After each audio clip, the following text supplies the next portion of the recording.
after the attempted assassinations of President Trump, this successful assassination of Charlie Kirk will have deep and profound impacts on our society. The political division is clear. It will get worse.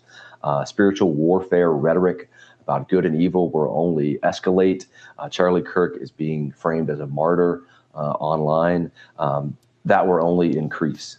I would compare it to perhaps Ronald Reagan being shot at in the 80s and the Brady bill that happened of that. There will be policy and agenda setting because of this. I personally fear for higher education. I think higher education will be targeted and there will be retribution because obviously he was killed on a college campus. And I think also that because he was killed by guns on college campuses, and I was targeted by Turning Point for advocating for against guns on college campuses, I think there will be authoritarian responses in terms of guns and putting more guns and more laws and more ability to carry for anybody, anywhere. I think those things will happen.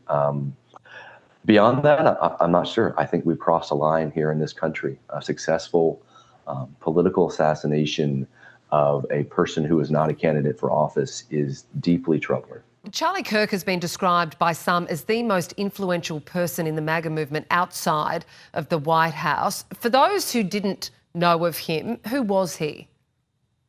Well, as the president and founder of Turning Point USA, he had a wide impact on many different areas of our nation, not just college campuses.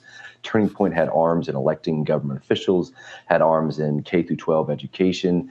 He certainly had a close relationship with President Trump and President Trump's children, specifically Don Jr. They wrote forage for each other's books.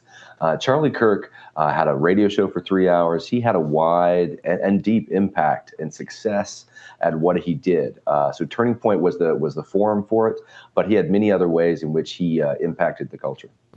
On Turning Point, being the co-founder, I mean, what was Turning Point? What was its aim? Who was involved in it? What were the lessons that Turning Point was trying to get out there?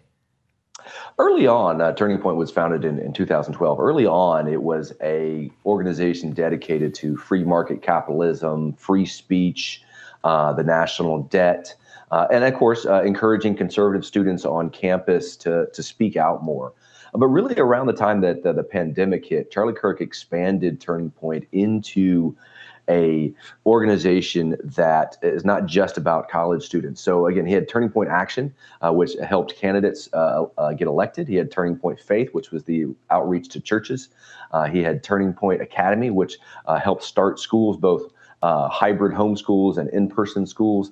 He had monthly nights at a church in Arizona where he talked about politics. I've been to a few of the events over here in Georgia. I think Turning Point was the indispensable organization for conservative causes. It was well beyond college students, but these events on college campuses were his bread and butter, was how he made his name. Yeah, so given they were his bread and butter, what sort of, I mean, there was an open forum, it was open Q&As, etc. What were some of the themes that he would try to prosecute here?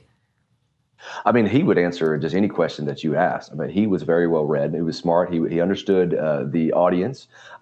He often interrupted people, and his staff often, made videos of these people asking what they thought were stupid questions. So he did engage with the audience on a number of topics. Any topic that they brought to the microphone, he had an opinion on, or something that he could talk about.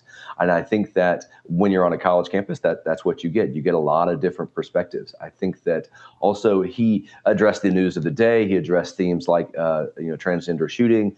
He addressed the Epstein files, a lot of things that he addressed on college campuses. He didn't back away from a particular topic.